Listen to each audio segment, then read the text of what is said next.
నమస్తే రమగారు. నమస్తే జయ. రమగారు, మనము శ్రావణ మాసంలో మంగళగౌరి వ్రతం చేసుకుంటాం.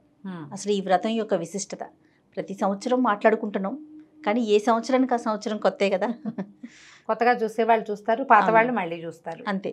శ్రావణ మాసంలో మాత్రమే వచ్చే మంగళగౌరి వ్రతం. మామూలుగా స్త్రీల వ్రత కథలు బోల్డ్ అని కనపడతాయి మనకి. వివాహం అయ్యాక పిల్లలతో ఆడపిల్లలతో నోవులు పట్టిస్తారు. ఒక్కో ఇంట్లో మూగుదానికైనా 3 నోవులు అనేవారు మామగారు, అలా చెప్పేవారు. అవును, కనీసం ఎంత చేతకాని వాళ్ళైనా 3 నోవులైనా చేయాలని. కొంతమందికి అట్ల తద్ది నోవులు ఉంటాయి, ఉండ్రాలు తద్దిన ఉంటాయి, తద్ది నోములు. అవును. ఇవి కాకుండా పౌర్ణమి నోములు ఉండే వాళ్ళు కొంతమంది ఉంటారు. వాళ్ళ ఇళ్లలో ఆచారాన్ని బట్టి ఆచారాలతో నిమిత్తం లేకుండా చేసుకోగలిగే నోములు కొన్ని. అవి ఇప్పుడు ఇట్లా పర్వదినాల్లో వచ్చేవి. ఇవే కాకుండా కార్తీకంలో చేసుకునేవి ఆచారాలతో సంబంధం లేదు, నా అక్కర్లా, మనం చేసుకోవచ్చు. మామూలుగా గౌరీదేవి అంటే గౌరీదేవి సువాసిని, ఆమెని నిత్య సువాసిని అమ్మవారు. ఆమెను పూజించిన వాళ్ళకి 5వ తనం కలకాలం నిలుస్తుంది. భర్తతోటి మనకి అనుబంధం లేకుండా ఇబ్బందులు లేకుండా ఉంటాయని గౌరీ ఆరాధన, నిత్య గౌరీ ఆరాధన చేయాలని చెప్తారు. వివాహాల్లో ఇక ఏ పూజ చేయించారు, గౌరీ పూజ మాత్రమే చేయిస్తారు. అమ్మవారు చూడు, అమ్మాయి కూర్చుని గౌరీ పూజ చేసుకుంటుంది అంటారు. ఓకే. ప్రతి వివాహంలోనూ అమ్మాయితోటి గౌరీ పూజ చేయిస్తారు. ఈ గౌరికి ఒక ఎర్రని రాతిని గౌరికి ప్రతీకగా చెప్తారు. ఓకే. నదుల్లో దొరికే రాయట అది. ఆ రాయితోటి గౌరీ చేస్తారు. ఆ గౌరీ లక్ష్మీదేవి పూజ మాత్రం చెయ్యరు వివాహాల్లో. అవి సినిమాటిక్గా ఏదో సినిమాలో కనపడింది కానీ చెయ్యరు అట్లా. గౌరీ పూజ చేస్తాం కదా, లక్ష్మీదేవి పూజ కూడా చూస్తున్నాం ఈ మధ్య సినిమాటిక్ పూజల్లో కనపడుతుంది కానీ లక్ష్మీ పూజ చెయ్యరు. అవును, గౌరీ పూజే చేయిస్తాం. ఈ గౌరీదేవిని అమ్మాయి మళ్ళీ కాపురానికి వెళ్ళేటప్పుడు మనం దేవతార్చన ఇస్తాం కొంత. ఆ ఇచ్చేటప్పుడు గౌరీదేవిని ప్రత్యేకంగా తెప్పించి ఇస్తారు. ఇంట్లో పూజ చేసే గౌరిని ఇవ్వరు. ఆ గౌరీ ఈ ఇంట్లో ఉంటుంది. ఆమెకు మళ్ళీ పూజ మనం వేడిగా కాపురం పెట్టించేటప్పుడు ఏవో ఇస్తారు కదా, తిరగళ్ళు, రోళ్ళు అవి ఇస్తారు. వాటితో పాటు గౌరీదేవిని కూడా ఇస్తారు. ఆ గౌరీని పెట్టి పూజ చేసుకోవాలి. ఇళ్లలో ఆచారం ఉంటే, లేదనుకో ఏమీ లేదు. కానీ గౌరీ పూజ మాత్రం మనం నిత్యము చేసుకోవచ్చు. దానికి ఆచారంతో ప్రమేయం లేదు. అలా ప్రమేయం లేని పూజ ఈ మంగళగౌరి వ్రతాలు ఏంటంటే దీంట్లో విధానాలు వేరువేరుగా ఉంటాయి. ఒక్కో ప్రాంతానికి ఒకట్లా, మళ్ళీ కమ్యూనిటీస్లో కూడా కొంత తేడాలు ఉంటాయి. ఆ మంగళగౌరి వ్రతం అమ్మవారు మంగళగౌరి దేవి ఈ ఆవునేతి దీపాలలో, పువ్వులలో, పసుపు కుంకుమలలో ఉంటుందట. పువ్వులు, పసుపు కుంకుమ, గంధం, అక్షతలు, అదంటే సువాసిని ద్రవ్యాలు. దాంతోపాటు ఆవునేతితో వెలిగే దీపజ్యోతిలో మంగళగౌరి సాన్నిధ్యం ఉంటుంది. ఆమె సువాసినితనాన్ని ఇస్తుంది, అంటే 5వ తనాన్ని పెంచుతుంది. మంగళగౌరి నోములు నోచుకున్న వాళ్ళకి 5వ తనం ఉంటుందని అదని చెప్తారు కథల్లో, మనకి వ్రత కథలో కనపడుతుంది. ఇది సింపుల్గానే చేసేసుకోవచ్చు. అయితే ఇదేంటంటే ఇళ్లల్లో ఉండే విధానాన్ని బట్టి మంగళగౌరి వ్రతం శ్రావణ మంగళవారాల్లోనే నోచుకుంటారు. ఈ శ్రావణ మంగళవారాలు వారం మరి నెలలో 4 లేదా 5 మంగళవారాలు వస్తాయి కదా. ఈ 5 మంగళవారాలు నువ్వు నోచుకోవడం ప్రతిరోజు తప్పకుండా 5గురు ముత్తైదులకి, ప్రతి వారము 5గురు ముత్తైదులకి తాంబూలం ఇవ్వాలి. మొదటి వారం, 2వ వారం, 4 వారాలు, ఓ వారం కుదరపోతే ఇంకో వారం 10 కూడా ఇవ్వాలంటారు కొన్ని చోట్ల. అలా కూడా ఉంటుంది. అట్లాగే మళ్ళీ ఏటా పెరుగుతారు. మొదటి సంవత్సరం 5గురు ముత్తైదులు, 2వ సంవత్సరం 10, 3వ సంవత్సరం 15, 4వ సంవత్సరం 20, 5వ సంవత్సరం 25 మంది ముత్తైదులకి వాయనం ఇవ్వాలి ప్రతి వారము. ఇదంతా పెద్ద ప్రోగ్రామ్గా ఉంటుంది. ఇప్పుడు వాళ్ళ ఇంట్లో ఉన్న ఆచారం ప్రకారం వాళ్ళు అట్లా చేసుకుంటారు అనుకుందాం. మన ఇంట్లో లేదు, మనకు కూడా గౌరీ పూజ చేసుకుందాం అని ఉంది. నిత్య గౌరీ పూజా విధానం పుస్తకం దొరుకుతుంది. 10 రూపాయలు ఉంటుంది అంతే, చిన్న పుస్తకం. గౌరీ ఒక రాతిలో ఒక చిన్న, మనం మామూలుగా ఈ గుండ్రాళ్ళు దొరుకుతాయి చూడు, బుజ్జిబుజ్జివి, ఒక ఎర్రటి రాయి మాత్రం తెచ్చుకోవాలి అంతే. మనం బొట్టు పెట్టి పూజలో ఉంచుకోవచ్చు గౌరీదేవిగా, కదపకుండా ఉంచుకోవాలి. తుడిచి మళ్ళీ అక్కడ పెట్టుకోవచ్చు. ముట్టుకోకూడదు, తీయకూడదు కాదు, ఇక్కడి నుంచి తీసి అటక మీద పెట్టి ఆ పనులు చేయకూడదు. అదేలేండి, చిన్న రాయి, ఇంత చిన్నది కూడా గౌరీదేవి. పసుపు బొట్టు పెట్టడం. మంగళవారాలు 4 మంగళవారాలు పూజించుకోవచ్చు. ప్రతినిత్యము ప్రతి వారంలో వచ్చే మంగళవారాన్ని మనం పూజ చేసుకోవచ్చు. ఎప్పుడు పూజ చేసుకోవచ్చు ఆ రాతికి అమ్మవారుగా భావించి. ఇక ఆమెను మన ఇంట్లో ఉంచుకుంటామన్నమాట. పసుపు కుంకాలతో పూజ చేస్తాం. నేతి దీపారాధన నియమం ఆవిడకి ఇష్టమట. ఆమె అందులో ఉంటుంది, ఆ జ్యోతిలో. ఇలా ఎవరైనా చేసుకోవచ్చు. మళ్ళీ ఈ వాయనాలు ఇన్ని చేయాలి, అంత చేయాలి, చలిమిడి చేయాలి, శనగలే ఇవ్వాలి, గాజులే ఇవ్వాలి, కాటికే పట్టాలి ఆ నియమం లేదు. మనం మామూలుగా అందరూ చేసుకోవచ్చు మంగళ గౌరీ ఆరాధన. అయితే నియమంగా నోములు ఉన్న వాళ్ళకి ఏంటంటే ఇక్కడ ఇందులో మనకి ప్రత్యేకంగా ఏం చెప్తారంటే చలిమిడి దీపారాధన చేస్తారు. బియ్యపిండితో చలిమిడి చేసి చలిమిడితోటి జ్యోతిని తయారు చేసుకుని మన దీపం చేసుకుని మన ప్రమిదని అందులో ఆవు నెయ్యి పోసి ఒత్తులు వేసి వెలిగించుకుంటారు. ఈ దీప చాలా ఆరాధన అంతా మామూలు షోడశోపచార ఆరాధన అందరు లక్ష్మీదేవికి చేసినట్టే గౌరీదేవికి చేస్తాం. అమ్మవారికి శనగలు ఒకటి నివేదన చేస్తారు. ఓకే, శనగలు బియ్యపిండి చలిమిడి ఇది ప్రమిద ఏదైతే పెట్టామో జ్యోతి మనమే తినాలి. అవును, జ్యోతి ఎవరు నోవు నోచుకుంటారో వాళ్ళే తింటారు, వాళ్ళే ప్రసాదంగా స్వీకరించాలి. అయితే ఇప్పుడు చలిమిడేమో మనం అమ్మవారికి నివేదన చేయటం, అందరికీ పంచిపెట్టడం. చలిమిడి శనగలు వాయినంగా ఇస్తాం.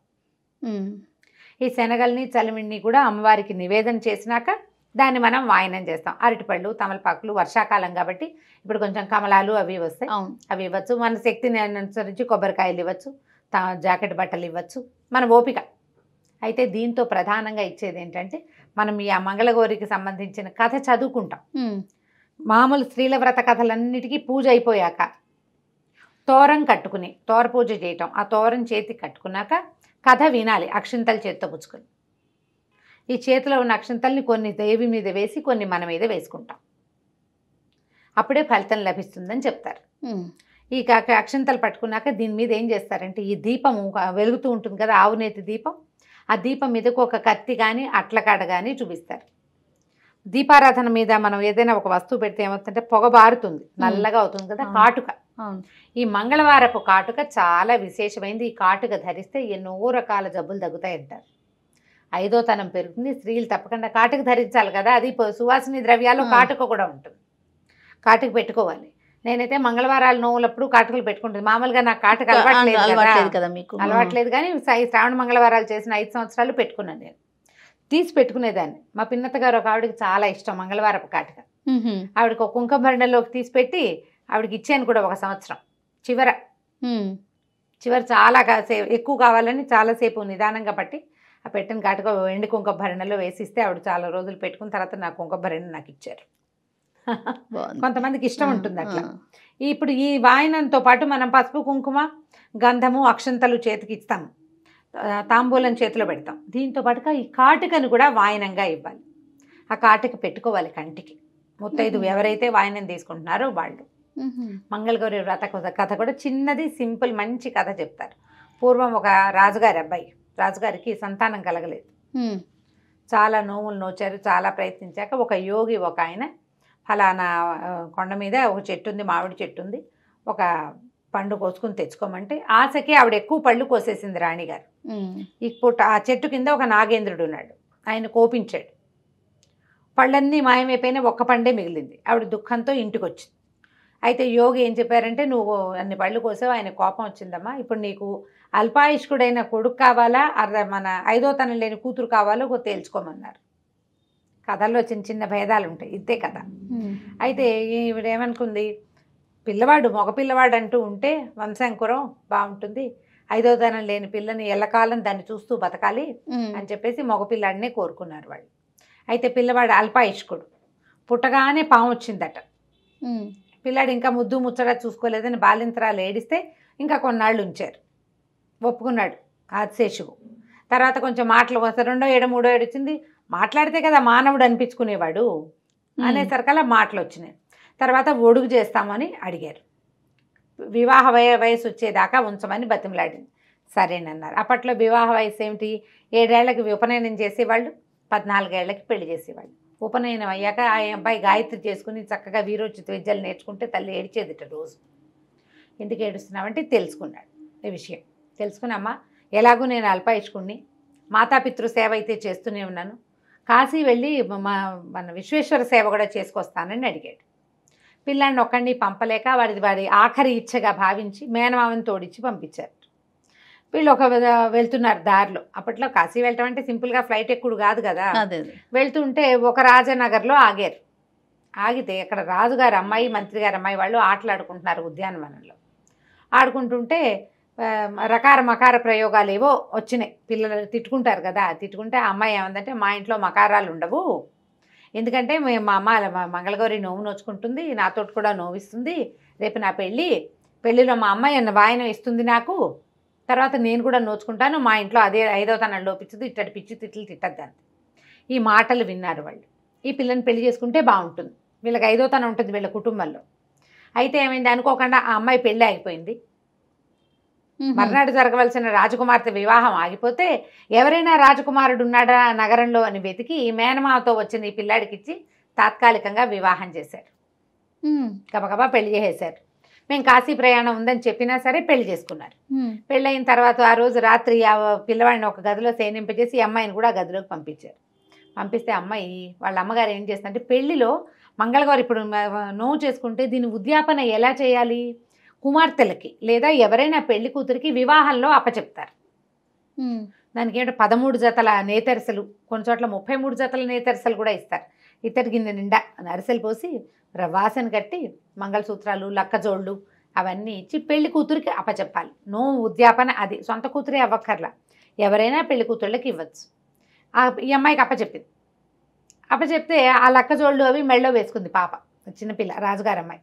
మంగళగౌరి కల్లోకి వచ్చింది, నీ భర్తకి ఇది ఉందమ్మా, మరణగండ ఉంది, సర్పం వస్తుంది, ఓ పాలకుండ తెచ్చిపెట్టు, సర్పం పాలు తాగుతుంది, అది పాలు కుండలోకి వెళ్ళగానే వాసన కట్టేసి రేపొద్దున్నే మీ అమ్మకి వాయనం ఇద్దుగాని అది అని చెప్పేసరికల్లా సరేనంది. ఈ లోపల సర్పం నిజంగానే వచ్చింది. ఈ అమ్మాయి దండం పెట్టి పాలకుండ పెట్టింది. పాల కోసం సర్పం కుండలోకి వెళ్ళింది. వెళ్ళగానే కుండకి వాసన కట్టేసింది. అమ్మాయి వాసన కట్టేసింది. భర్త దగ్గర పడుకుంది. అతని దారిని అతను పడుకున్నాడు, ఈ అమ్మాయి దారిని అమ్మాయి పడుకుంది. తెల్లవారేసరికల్లా వాళ్ళు కాశీ ప్రయాణం కదా చెప్పారు. వాళ్ళు పొద్దున్నే లేచి వెళ్ళిపోయారు. ఈ పిల్లకి భర్త కనపడలేదు. అయితే ఈ కుండని ఏం చేసిందట, అమ్మాయి వాసన కట్టింది కానీ పైన పెట్టింది అటక మీద. అటక మీద పెట్టడానికి ఎత్తుగా ఏమీ లేక ఆ పడుకున్న వాడి తొడ మీద ఒక కాలేసి ఎక్కిందట పైకి. అమ్మాయి పారాని గుర్తు కాలు మీద పడింది అనమాట.